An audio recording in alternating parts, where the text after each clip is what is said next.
gigising ngayon ng inyong lingkod. So, meron tayong gagawin ngayon. Pagkakakitaan na naman. So, tumahan nyo ako sa video na to. Para pwede nyo itong gawin. Diskarte rin to. Dagdag income din to. Nasa inyo na lang kung gusto nyo gawin. So, ayan. Punta tayo dito. Nagpalinis tayo ng mga bote ng gin ngayon sa ating kapitbahay, no? Para meron din siyang income. Yun, good morning sa inyo guys. So, dito tayo ngayon sa amin at pakikita ko sa inyo yung another extra income ko. So, ito guys, ito ang pinagkakaalabahan ng inyong lingkod. Ayan, yung mga bote ng gin guys. Pang-deliver yan para paglalagyan ng mantika. So ayan, si pogi kong kapitbahay, kaway-kaway. Tunay, kaway-kaway. Yan. Yan ang pinalinis ko. So ayun. Ito yung mga bote ng gin na binabad sa tubig. At ito naman yung sabon. So, yan. Ang kailangan lang naman lang guys, tanggalin yung yung ano ng bote ng gin. So yan, i-deliver namin sa tracking, no? Paglalagyan din nila ng mantika. So ayan yung mga pinagkakaabalahan ng inyong lingkod. So ayan, nakatulong pa tayo sa kapitbahay. May magkakaroon siya ng extra income yon. Kaya isang bote ay 50 cents. So 100 bottles meron siyang 50 pesos. So pag ganun lang guys, oh. Kesa tumamba, ayan, naglinis ng bote. So pwede rin kami niyan guys, pwede rin kami maglinis niyan. Ang ginawa ko lang para medyo mayroon tayong matulunang konti, yan. Yan, pinalinis ko na lang. So, ayun guys. Share ko lang guys, no. So, para makakuha ka ng tip para mabilis mo malinis yung loob ng bote ng gin, no. Gawa ka ng ganito, oh. Ayan, bakal yan guys.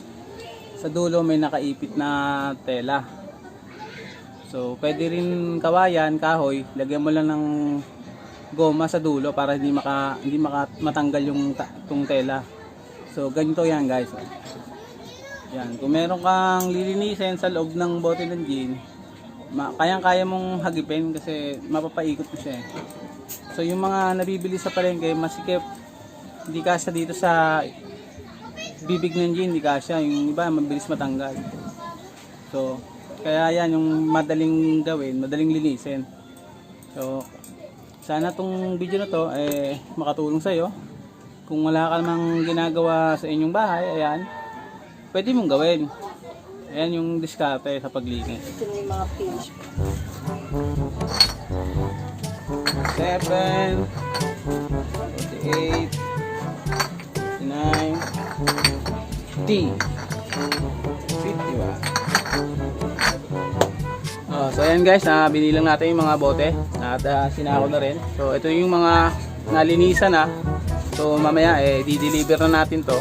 Abangan nyo kung ano yung mga hakbang na gagawin namin sa pag-deliver ng mga bote na to. So ngayon, itatali natin ngayon.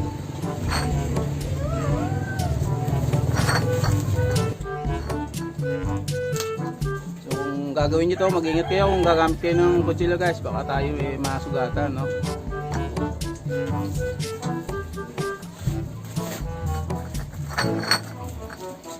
Yan, bubutas ulit.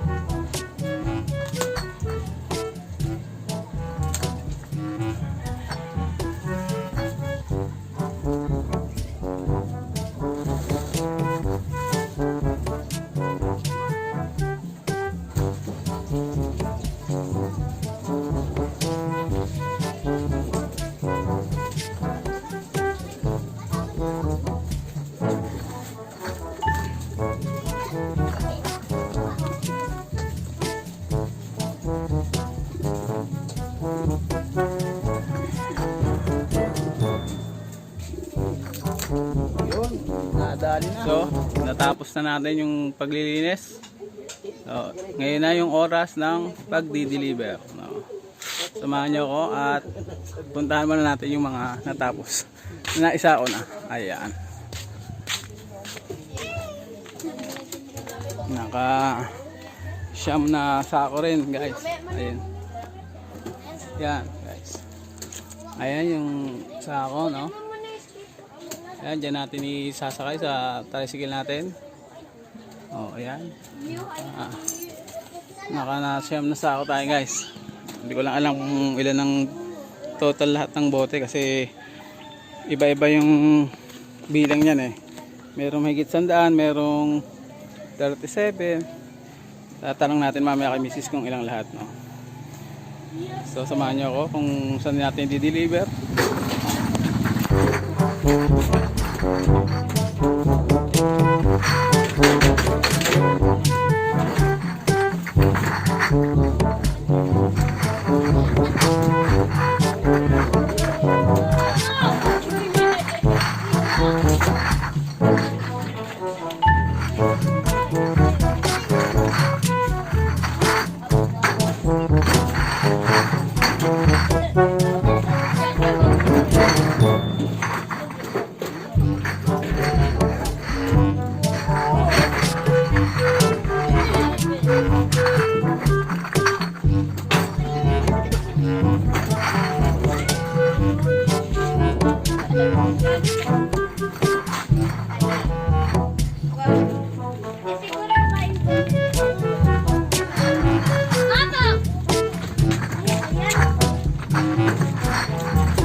Guys, tapos na namin ikarga sa sidecar, no?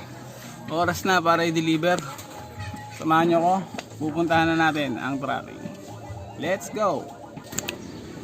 So guys, dito na tayo sa tracking, no? Ayan. Ayan si Manong driver. Ayun, tulog. Yan natin isasakay ang ating mga bote. Ayan. Ayan. Sila yung pumipick up ng bote ng ano. Ayan. Sila yung pumipick up ng bote ng gin. Basta lines. Ayan. O, antayin mo natin magising si Manong driver. Si tulog. Iligising ko nung pahinante. Ayan. So, every dito sila. Every Wednesday. Dito, malapit. Dito sila nagdi-deliver sa Maragondon, Cavite, public market yan. Ayan, yun ang pwede yung gawin pag malapit kayo dito. Pwede yung gawin o kahit sa ibang lugar. So, ayan guys, natapos na rin, no? Binaba na namin, no? Binayaran na ni Manong kay Mrs. So, ayan si Mrs. So, nakabili kami pasulubong sa aking mga dinakis. Ayan. So malaking bagay din, no? Extra income din, dagdag income, no? Wala ka namang ginagawa sa bahay, ba't di mo gawin? Hindi ka naman lugi guys kasi yung piso mo naging ang tubo nun ay 1.30 din naman. So yun guys, andito na ngayon tayo sa bahay, no? Ang napagbentahan pala natin ng bote ay 2,189. Bali ang puhunan ay 952. yun, 952 sabi ni Mrs. So yung 952, di 952 bottles yon. Piso isang bote. Ang pasa namin sa tracking, ang kuha ng tracking ay 2.30, no? So makatawid, if may 1,000 bottles ka ay ang bayad sa ng tracking ay 2,300. So yung 1,000 mo magiging 2,300. Tumubo ka ng 1,300. So sikreto lang dito guys, sipagan mo lang maglinis. Bawal ang maarte, no? Kasi mamantika yung bote, no? Minsan may marumi, mga toyo na matagal na na-stock. Wala tayong arte-arte sa katawan ngayon kasi sa panahon ngayon guys, kailangan natin ng diskarte. Hindi pwede pasay-say o patulog-tulog lang tayo sa bahay, no? So yung video na to sana nakatulong sa inyo. Ito pa pala, ang sikreto dito guys, surveyin yung area nyo kung gagawin nyo to. Yung sa palengke, hanapin nyo yung tracking na nagdi-deliver ng mantika dyan. Kuhanin nyo yung contact number, no? Yan, kontratahin nyo na kayo na yung magpapasa dyan na malilinis ng bote ng gin. Kukuhanin nila yan guys kasi kailangan nila yan. Naaagad minsan yung bote nila sa sa warehouse nila. So yun, sana makatulong yung video ulit. Sana makatulong talaga. Salamat. Kung hindi, salamat pa rin. Sa mga hindi pa nakasubscribe, pakisubscribe yung channel ko. Ayun.